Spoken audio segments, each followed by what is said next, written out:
May mga araw na tila tahimik ang langit, wala kang naririnig, wala kang nakikitang pagbabago, pero ang totoo, sa katahimikan, kumikilos ang Diyos. Hindi ka pinabayaan, hindi ka kinalimutan. Tumawag ka sa akin sa araw ng kabagabagan, ililigtas kita at ikaw ay magpaparangal sa akin. Awit 50:15. Sa oras na ito, hayaan mong ang panalangin ay maging daan para maranasan mo ang pagkilos ng Diyos sa buhay mo. Hindi mo kailangan ng malalalim na salita o perpektong pananalita. Ang kailangan lang ay bukas na puso. Dahil sa sandaling ito, may gagawin si Lord. Isa kang panalangin ang maaaring magbukas ng pinto para sa himala. Tara, lumapit tayo sa Kanya.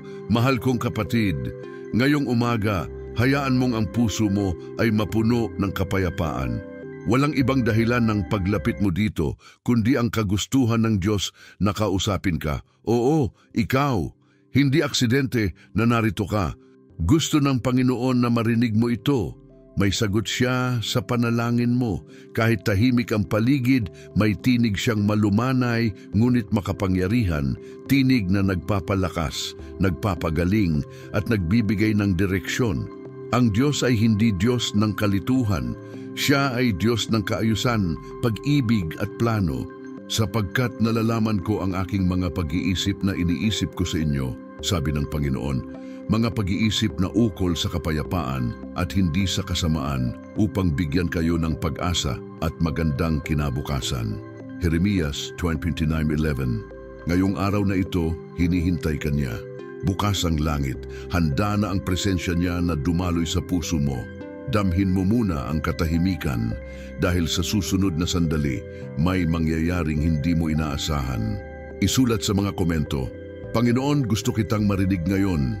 Mag-subscribe ka na rin para araw-araw tayong magkasama sa panalangin. Tahimik muna tayo, hinga ng malalim. Ipikit mo ang mga mata mo at sunugin natin ang ating mga salita sa altar ng Kanyang presensya. Hayaan mong ang bawat tibok ng puso mo ay maging panalangin. Hindi dahil kailangan mong gumaling ang tayo, kundi dahil nais mong marinig ang Kanyang tinig. Hindi ka nag-iisa. Kasama mo siya sa bawat hakbang, sa bawat tanong, sa bawat pagnanais. Ama na nagmamahal, narito kami ngayon.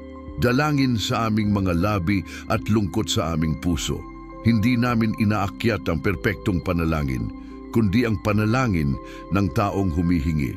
Hindi dahil karapat-dapat kami sa sarili naming gawa, kundi dahil sa iyong awa. Ilapit mo ang iyong mukha sa amin. Pakinggan mo kami. Huwag mo kaming hayaang lumayo nang walang sagot. Huwag kang mag-atubiling kumilos sa buhay namin. Panginoon, buksan mo ang aming pandinig sa Kanyang tinig. Huwag hayaan ang ingay ng mundo na maging alikabok sa aming pandama. Huwag hayaan ang alinlangan na maging hadlang. Hayaang ang Espiritu mo ang maging interpreter ng aming mga puso. Hayaang kahit sa maliit na kilos, makita namin ang iyong kamay. Hayaang kahit sa kung anumang anyo, madama namin ang iyong presensya. Sa iyo, iniaangat namin ang aming mga pangarap na tila natulog na. Iniaalay namin ang mga hangarin na matagal nang tinatayo sa dilim. Inaalay namin ang mga pangakong hindi pa nasusunod, mga salita na minsan ay nasabi sa hangin at wala pa ring aksyon. Ngayon, Panginoon, hinihiling namin, buhayin mo ang mga iyon. Itawid sa ibabaw namin ang iyong sagot. Ilayo ang takot, ilapit ang tapang.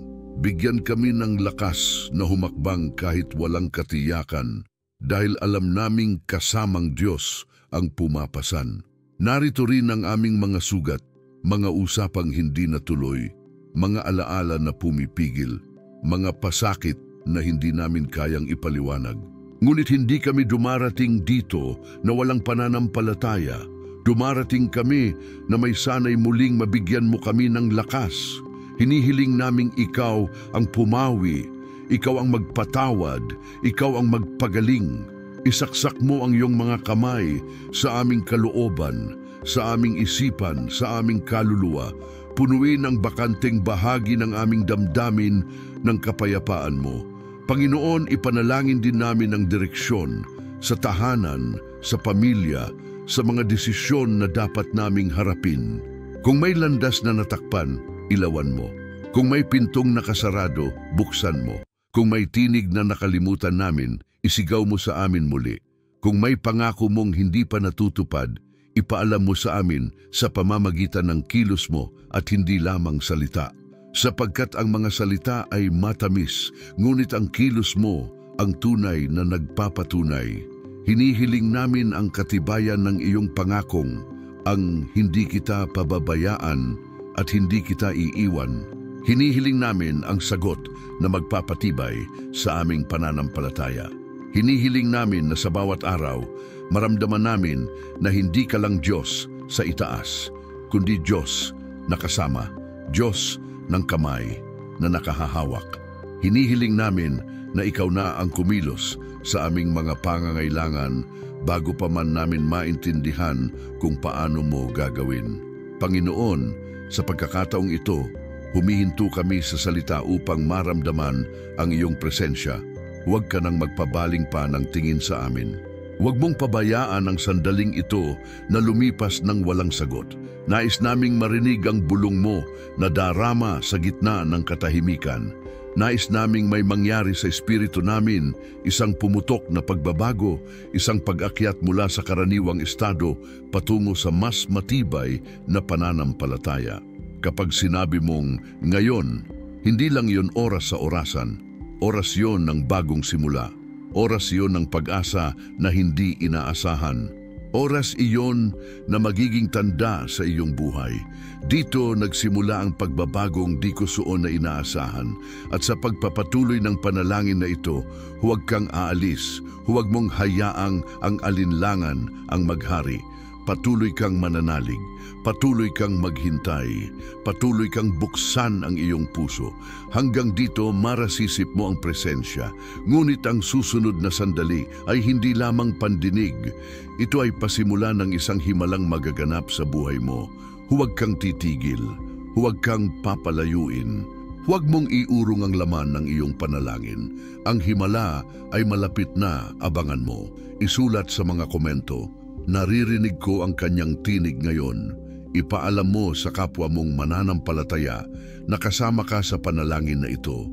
At huwag mong kalimutang mag-subscribe para sama-sama tayong tumuklas sa tugon ng Diyos sa araw-araw. Mahal kong kapatid, habang naririto ka sa presensya ng Diyos, nais kong ikwento sa iyo ang buhay ni Jesus sa Samaria, isang kwento na puno ng pag-asa at hamon at may aral na mabubuhay sa puso mo ngayon. Isipin mo, si Jesus, nang siya'y pagod sa paglalakbay, naupo sa tabi ng balon sa bayan ng Sychar.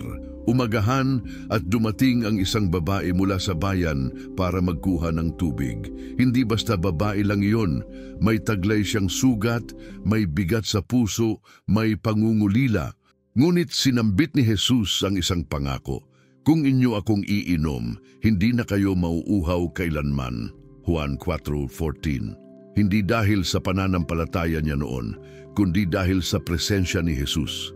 Kapag tumigil ka muna at sinalubong mo ang iyong kahinaan, makikita mo na mas malakas si Jesus kaysa sa alinmang sugat mo. At ganun din sa iyo ngayon, hindi mo kailangang kumilos ng sobrang lakas. Hayaan mong siya ang magsalita sa pusod ng ipinagpapahinga mo. Ang babae doon ay nagulat, paano siya haharap sa Diyos na hindi niya karapat-dapat lapitan, ngunit hindi siya pinabayaan, hindi siya pinahiya. Si Jesus ang nagpakilala sa kanya, tinawag siya, nakipag-usap at binuwag ang tabing sa kanyang puso. Sa hindi inaasahang pag-uusap, dumating ang kalayaan, dumating ang bagong pagkakakilanlan, dumating ang kapatawaran at bagong buhay. Narinig mo ba iyon? Hindi lang ito kwento sa Biblia, ito ay kwento ng puso mo. Gusto mong matanto mo, may Diyos na lumalapit sa iyo kahit ikaw ay may sugat, may kahinaan, may pagduda. Gusto mong tandaan, ang tugon niya ay hindi nakabase sa kung gaano ka karapat-dapat, kundi sa kanyang pagmamahal. Sa kanya may bagong simula. Ngayon, itanong mo sa sarili mo, ano ang balon mo ngayon? Ano ang daan mo araw-araw na paulit-ulit? Trabaho, sakit, problema, pangarap, at ano-ano ang balde na iyong dala, pag-asa, reklamo, pangungulila, panalangin. Ang babae doon, dala niya ang kanyang balde upang kumuha ng tubig, ngunit siya ang uhaw sa tunay na tubig. At sa oras na makipag-usap si Jesus sa kanya, naubos ang kanyang pag-iyak, nawala ang kanyang hiya, nagising ang kanyang pananampalataya. Ganoon ang gusto ng Diyos para sa iyo, hindi na uhaw, sapat ang tubig niya sa puso mo. Habang naririto ka, nakikinig, hinihintay, hayaan mong ang halimbawa ng babaeng iyon ay magsilbing tulay para sa iyong puso. Hayaan mong ang kanyang pagtagpo kay Jesus ay maging simbolo ng iyong pagtagpo sa Kanya. At kapag pinili mong magtiwala kahit wala mo pa nakikita, mararamdaman mo ang hinaharap na biyaya sa bawat paghinga. Ikaw, ikaw na nanonood, may karapatang makipag-usap sa Diyos. May karapatang marinig ang Kanyang tinig. May karapatang makasaksi ng Kanyang gagawin. Hindi ito para sa iba, para sa iyo. Hindi para sa matatag lamang, para sa taong naglalakad sa dilim, hindi para sa lahat ng sagot, para sa ngayon ang kailangan mo. Hindi mo kailangang magbago muna bago lumapit, hindi mo kailangang maging perpekto, hindi kahit kailan. Si Jesus ay dumating para sa mga sugatan, para sa mga naliligaw, para sa mga naguguluhan. At sa dakilang plano niya, iniabot niya sa iyo ang bukas na bisig at tinig na nagsasabing, "Sumunod ka sa akin." Habang iyong iniisip ang kwento, maramdaman mo na may bago. May puwersa na sumisiklab sa loob mo. May tinig na malapit nang pumasok sa iyong espiritu. Huwag mong pabayaan ang sandaling ito na lumipas ng walang aksyon. Hindi lang basta manood, makisali. Huwag mong sayangin ang himig ng banal na espiritu na kumakanta sa puso mo. Ngayon, ang susunod na bahagi ay hindi lang basta salita. Ito ay puwersa ng Diyos na mag-uudyok sa iyo, na manindigan ng may tapang, na mananalig kahit sa hindi nakikitang daan, na magsimula ng hakbang kahit may takot sa dibdib. Ang susunod na panalangin ay magiging pintuan mo sa isang bagong kabanata, kung saan ang tugon mo ay mas mararamdaman pa kaysa maririnig. Huwag kang lalayo, patuloy kang magsubaybay sa tinig niya. Na kasi sa susunod na sandali, magsisimula ang kilos niya sa buhay mo sa paraan na hindi mo inaasahan. Isulat mo sa mga komento, "Bibihagin ako ng kanyang biyaya." Ibahagi mo rin sa kaibigan mo sa pananampalataya na kailangan din niyang marinig ito ngayong araw. Huwag mong kalimutang mag-subscribe para samahan mo ako sa paglalakbay ng panalangin araw-araw. Habang nagliliyab ang katuwaan sa puso mo dahil sa kwento ni Jesus at ng babaeng nagbago dahil sa kanyang presensya, ngayon ay tatahakin natin ang susunod na bahagi. Isang sandali na hahamon sa iyong pananampalataya at magbubukas ng pintuan sa isang bagong antas ng karanasan sa Diyos. Hindi lang ito pagsasalaysay, ito ay pag-akyat sa espiritual na bundok. Hawak ang kamay niya, nakatingin sa unahang siklab ng liwanag. Narito ang hiling ko sa iyo. Tumigil ka sandali, ipikit mo ang mga mata mo at hayaang bumaba ang katahimikan sa loob mo. Pakinggan mo ang tinig ng Diyos sa hangin, hindi maririnig ng tenga ang karamihan, kundi ng puso. Sa katahimikan, maririnig mo ang kanyang pangako, hindi kanya iiwan. Gusto niya kang makilala ng mas malalim, hindi lamang bilang tagamasid, kundi bilang kaibigan. Gusto niya makausap ka sa pagitan ng mga hininga mo, sa pagitan ng iyong mga daing, sa pagitan ng mga bitak at pilas ng puso mo. Alalahanin mo si Eliseo, noong sumunod siya kay Elias, hiniling niya ang dobleng bahagi ng espiritu niya. Hindi dahil may kasiguruhan siya, kundi dahil nagpakita siya ng pusong nagmamahal at nagtiwala. At nang mapunta siya sa sitwasyong dakila, nang siya'y hinamon ng mga mandirigma, binuhay siya ng Diyos. Binuksan ang mga mata niya upang makita ang hukbo ng panggagalo sa palaging nakapaligid sa kanya. Sa kanyang pananampalataya, nasaksihan niya na ang digmaan ay hindi laban ng tao, kundi laban na nilulunasan ng makapangyarihang kamay ng Diyos. Ganon din sa iyo ngayon. Kahit ang hamon mo ay madami, Kahit ang problema mo tila nakapaligid na buong mundo, hayaan mong Diyos ang magsulsol ng paningin mo. Makita mo ang hindi nakikita, madama mo ang hindi nadarama. Hayaan mong siya ang magbigay linaw sa gitna ng kalituhan. Hayaan mong siya ang tumayo sa mabangis na hangin para patunayan sa iyo, hindi ka nag-iisa. Hayaan mong siya ang magbukas ng kalooban mo sa bago, hindi base sa nakaraan mo, kundi ayon sa kanyang kapangyarihan. Ngayong oras, dadalhin kita sa pintuan ng paglikha, hindi basta muling pagsisimula, paglago, pagbabago, pagsilang muli. Ikaw ang magiging lugar ng kanyang himala, ikaw ang magiging daan ng kanyang grasya. Ngunit kailangan mong pumili. Tatayo ka ba sa pananampalataya kahit hindi mo pa nakikita ang buong larawan? Tatanggapin mo ba ang hamon kahit ang daang tatahakin mo ay hindi pa malinaw? Tatangka ka bang lumaban bagamat ang katawan mo ay pagod na, ang isip mo ay puno ng tanong, ang puso mo ay may takot? O, sasabihin ko sa iyo, tayo'y gagawin iyon kasama niya. Hindi dahil sa lakas mo, kundi dahil sa kanyang presensya. Hindi dahil sa karapatan mo, kundi dahil sa kanyang awa. Hindi dahil sa panahon, kundi dahil sa kanyang kapangyarihan. Kaya huwag mong iurong ang pananalig mo ngayon. Huwag mong hayaang ang maliit na boses ng duda ang maging gobernador sa espiritu mo. Huwag mong pabayaan ang pagkakataon na lumago ka, masigit kaysa sa nakaraan mo dahil sa pulso ng kanyang awa at sa init ng kanyang pag-ibig. Narito ang pangako ng Diyos para sa iyo. Ang mga pinto na isinara niya noon, bubuksan niya. Ang mga pangakong tila naging hangin, babalikan niya. Ang mga panalangin mong tila naupo sa gitna ng walang sagot, kikilos ang langit. Ang espiritu mo na baka natulog o napikit sa hirap ng buhay, gigisingin niya. Ang mga tanong mo, ang pagdududa mo, ang luhang hindi mo na mailabas, lahat niya susuungin. Ang biyaya niya hindi lamang para sa iyo, kundi para lumagapak sa mga buhay ng nakapaligid sa iyo na hindi mo inaasahan. Tulala ka ba ngayon? Hayaan mong maging tulang pagpapakilala sa kilusang espiritual. Maririnig mo ang kanyang tinig sa hangin, mararamdaman mo ang panginginig ng puso mo, mapupuno ng pag-asa ang espiritu mo. Hindi lang para sa sandali, para sa paglakbay. Hindi lang para sa panalangin, kundi para sa kwento. At ang kwentong iyon magsisimula ngayon sa kilos niya. Kaya manatili ka, huwag kang lalayo. Huwag mong kaligtaan ang sandaling ito. Huwag mong iwan ang upuan mo. Sa susunod na bahagi, ibibigay natin ang direksyon. Isang salita ng Diyos na magtutulak sa iyo magsimulang kumilos.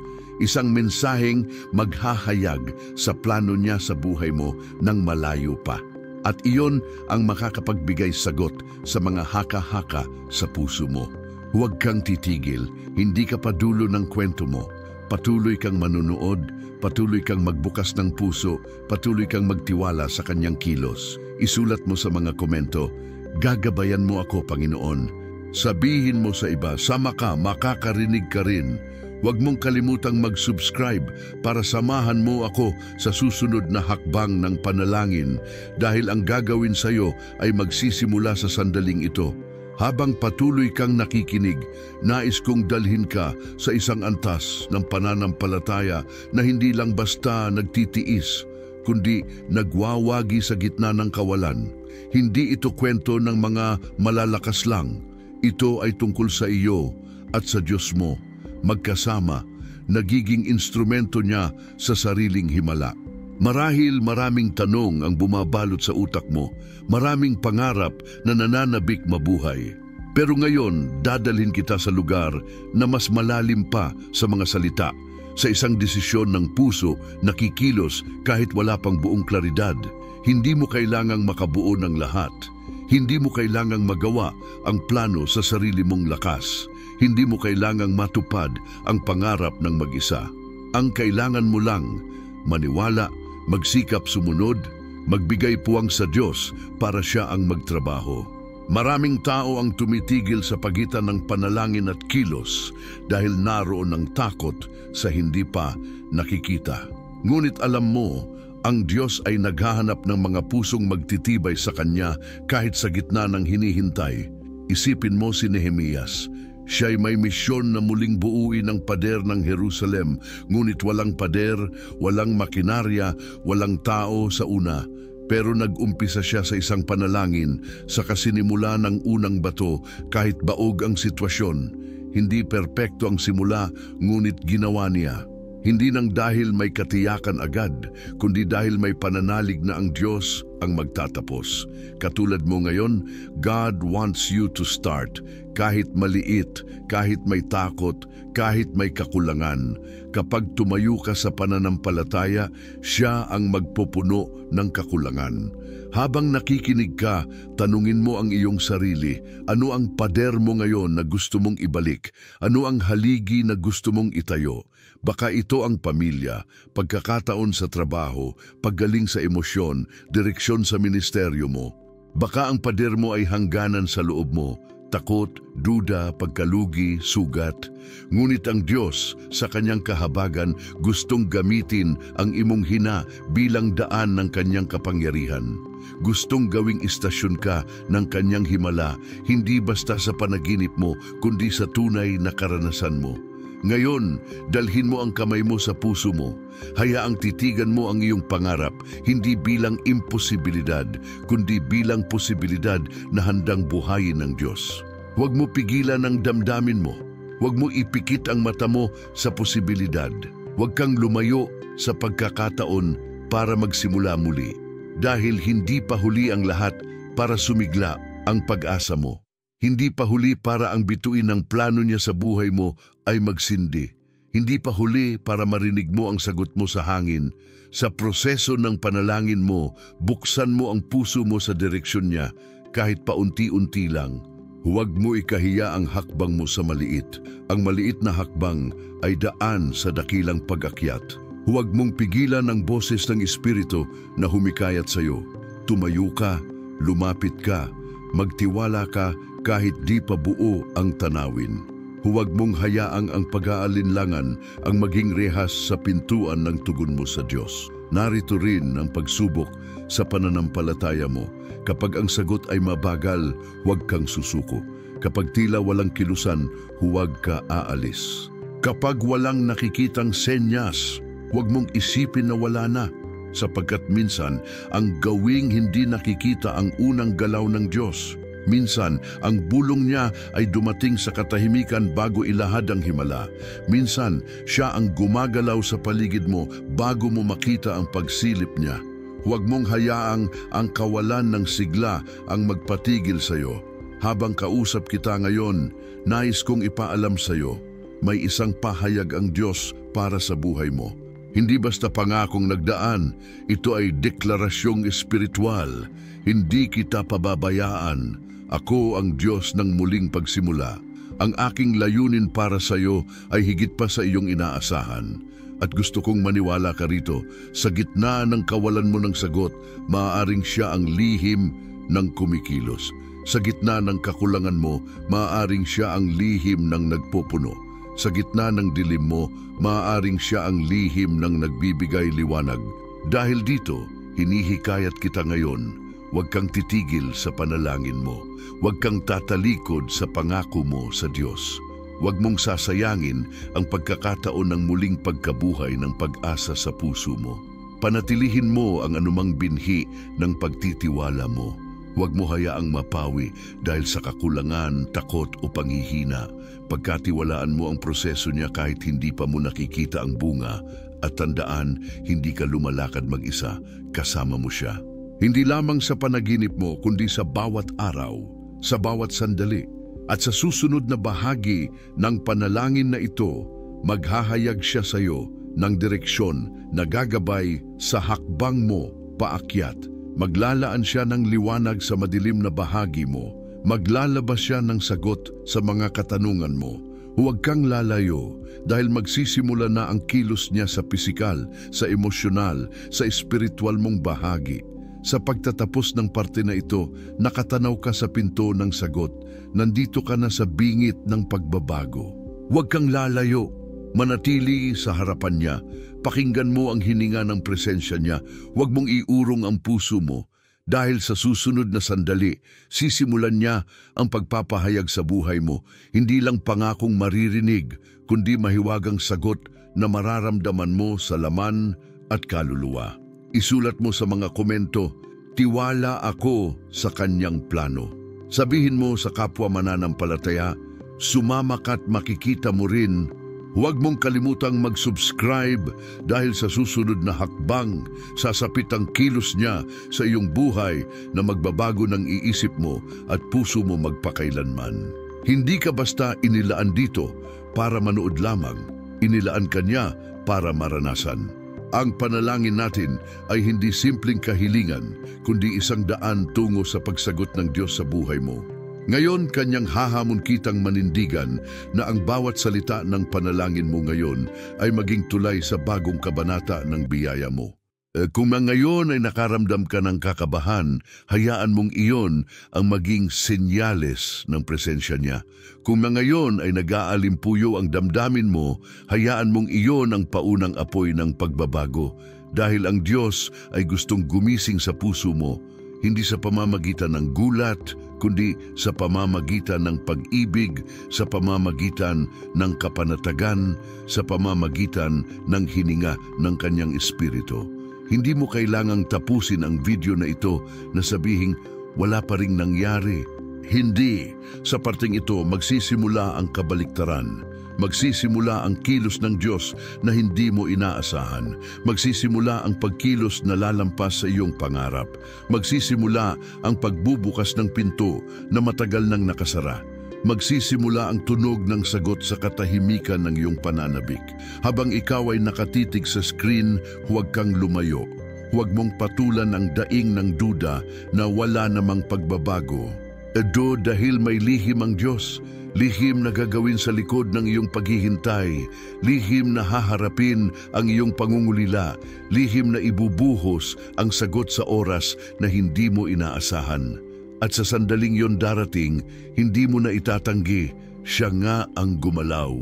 Ngunit ngayon, kailangan kong hilingin sa iyo, manatili ka sa panalangin, huwag kang umalis sa gabinete ng iyong puso. Tingnan mo sa paligid mo, may galaw sa hangin, may bisig sa di nakikita, may pahayag na hindi pa nasasalita. May mensahe mula sa Diyos na malapit nang dumating. At kapag dumating iyon, hindi mo lang siya maririnig. Mararamdaman mo siya sa laman at espiritu mo. Mararamdaman mo, tinawag ka niya sa bago, sa mas mataas, sa higit sa dati. Ngayon, hihimok ka kung tumayo sa iyong pananampalataya. Manumpa ka ng tapang sa Diyos kahit hindi mo pa makita ang buong larawan. Manalangin ka ng buo kahit may takot sa dibdib. Kumilos ka kahit hindi mo pa matiis ang buong plano. Sapagkat ang pananampalataya mo ay magiging ilaw na magsisilbing gabay sa sarili mo at sa iba. Hindi lang sa sarili mo, sa pamilya mo, sa mga kaibigan mo, sa mga nangangailangan ng sagot na darating sa iyo. At ngayon, nais kong ikaw ang magtataas ng panalangin mo sa mga sumusunod na salita. Panalangin ng deklarasyon, panalangin ng pananampalataya. Panginoon, sa pangalan ni Jesus, kami ay tumatalima sa iyong plano.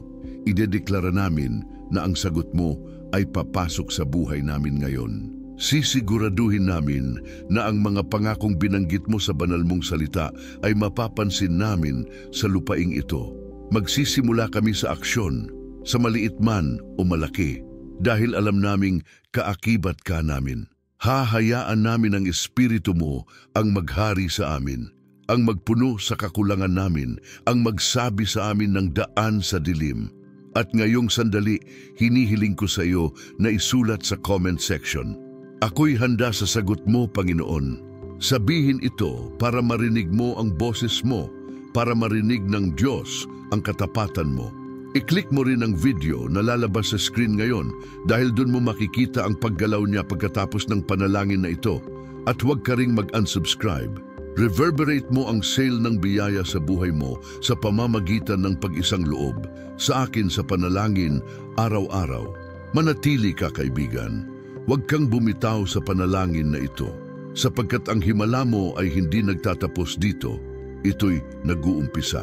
At sa susunod nating pagkikita, sisimulan natin ang pag-aani ng bunga ng mga panalangin mo. Maraming salamat sa katapatan mo sa paglalakbay na ito at laging tandaan, ang Diyos mo ay hindi natutulog, Siya ay gising at gumagalaw sa buhay mo ngayon.